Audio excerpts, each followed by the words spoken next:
Broadcasting as a form is the live projecting of an event into the lives, homes, or facilities of a group larger than those there to witness it. This can be the display of a concert film at a cinema, or the digital live broadcasting of a sports event, like we do here. This is the press box, the place where figures putting together the press release of a sporting event seat themselves.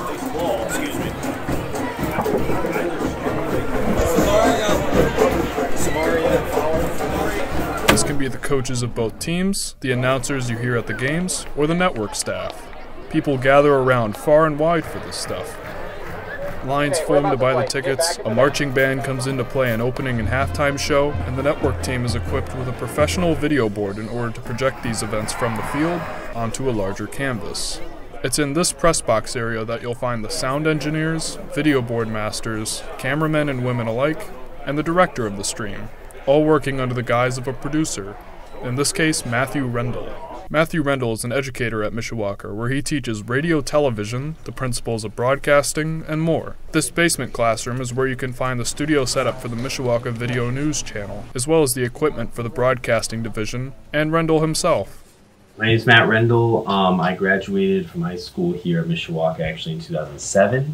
This is now my 6th year back at the high school teaching broadcasting and radio television. So in these folders here, these are archives here at Mishawaka. There's a Grandpa Baetsle, and that would be your grandpa, right? Yeah, so my grandpa graduated from here in 1960, and then he taught here from 1964 to 1980, where he had to retire because of the disability. But he lived right across the street for a while, and then he moved over to Grove Street. I actually got a tattoo of him and I after he passed away in 2021. But he loved Mishawaka. We would talk about school. I'm actually wearing my American Needs Public Education shirt as well. He and I would often talk about public education. Yeah, so when he passed away, we found out about 60 8mm reels. It's what we might call a hoarder. Like, there's a lot of stuff. He just had a hard time getting rid of things. And so when we're going through that and finding this stuff, they knew that they existed, but the fact that we still had them and they're in good condition. So I bought a device and digitized those and was able to find a lot of really interesting things, both about the community and his life and my family, but also about the school and different buildings and different things associated with the school. We can go way back. There's different trips from my great-grandparents who actually I knew for a while. They took their honeymoon out west, which in the 30s was a big undertaking. But there's some video of them kind of climbing up and down. But the most interesting part of that is towards the end. There's a clip of Mount Rushmore, and you can just barely see that it's just not finished yet. The scaffolding's still on it, which is kind of interesting. But then there's a lot from the 60s, from when my grandpa was a kid, growing up, and then over to the house on Grove Street, you know, in his scout uniform and everything, this random kid playing his guitar. Like, I don't know. The school demonstrated here at Mishawaka High School has a passionate niche of alumni. Mishawaka is a place where former students will hold their truths far beyond their years as a Mishawaka caveman. It's also a place with a deep historical background, including Adam Driver. Which one is mine? The divorcee. Why do I get the divorcee? I don't care, you want the widow? This history has been held inside the confines of the technology used to document it. We knew he played basketball, we knew he played baseball. He would talk about that, but he never told us he played football. And then after he passed and I was looking through this, I was like, there's a lot of football clips. And then I was looking at newspaper articles and found that not only he played football, he was the starting quarterback here.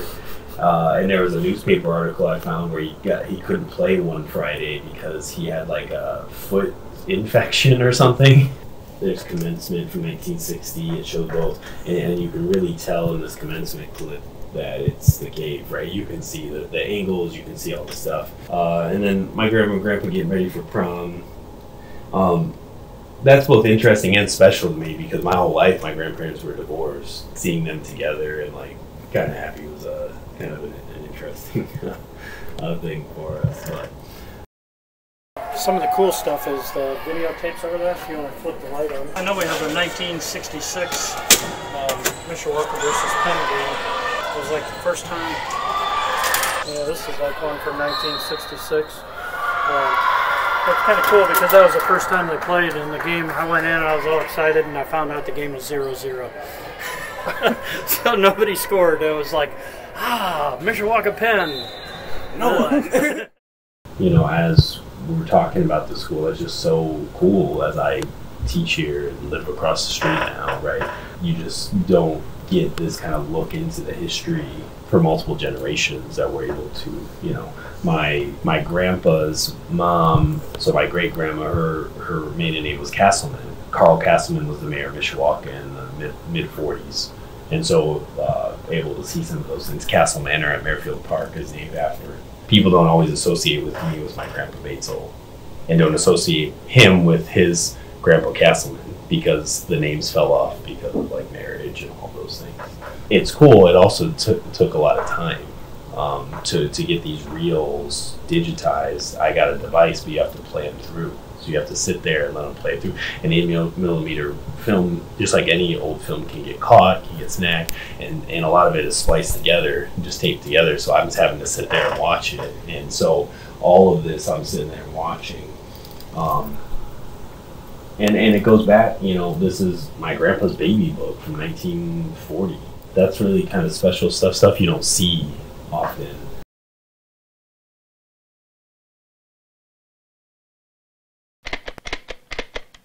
A sheet of glass with built-up walls of plasticine is filled with water and breaks between the camera lens and the artwork. Each time the camera operator takes a few frames, she wiggles the water with her finger. This gives the effect of an underwater scene. Can you start by saying your name and what year you went to graduate? Sure. Pete DeKeever, and I graduated in 1986. Where are we at right now? We are in the Herman Gallery at the Mishawaka Historical Museum in downtown Mishawaka, and we are surrounded by items from our school's exhibit. And the largest part of our school's exhibit is Mishawaka High School. Tall windows, seating on three sides. Then, of course, we added on to the gymnasium, and that's a whole other unique element of the building. And, you know, I've been thinking that who does that? Who just doubles the size of a gym? We don't currently have on display is going to go here. But yeah, you can just look at me while I do this. That's why I sat down. Let's keep it one-on-one. Yeah. A lot of students, I hope, can gain even a fraction of that from this program or any other that they pursue here at Mishawaka. My name is Parker Norris. I'm a 2019 graduate of Mishawaka High School. I was also involved with the Mishawaka Network in the earliest days when it was sort of staging a comeback in 2017, 2018. So the Mishawaka Network began with myself and a really good friend of mine, Evan Bordner. It started out when Dean Huppert got hired in as Director of Athletics in 2017. He was looking for a couple students to come with to help record coverage of some home and away football games. Myself being someone who'd never really done sports videography before, I was like, okay, this is an intriguing little avenue to go down. When the network kind of evolved to a full-on class, very much put this at the next level. It was that perfect storm of the right people in the right place at the right time. And it's something that I look back on very fondly because those were my friends. Those were people who, you know, yeah, I see most of them nowadays, but with some of them, I don't know if we all have that same connection that we once did. It's very humbling to see how all of this has kind of grown out of just a few people taking an interest. I know when Ed Chamberlain taught here up until his retirement a few years before I came here, it was a very popular mass media program, but then it had kind of been in a state of flux and dormant for a while. So for me, I mean, it was just huge to see something that had kind of experienced a fallow period come back. I can safely say, you know, in going to other schools in the area, no other school has what Mishawaka has. I really think that the Mishawaka Network and the mentorship, the opportunities that I was given, those were significant in establishing the sort of big picture when it comes to production. Do you have anything else to say on broadcasting? If you have a a person who's telling a compelling story about their life or their experiences. I mean, that's something that's universal that people can grab onto. It's good to sit down with people now, whether you're recording them or not. Just talk to people, ask them about their life experiences and their stories, because not only will that make that person feel good, but I think that the person on the other side of that can learn something. And that is the beauty of storytelling. It's such a universal language. For the sake of history and remembering our past, that is the most essential starting point to reaching that goal.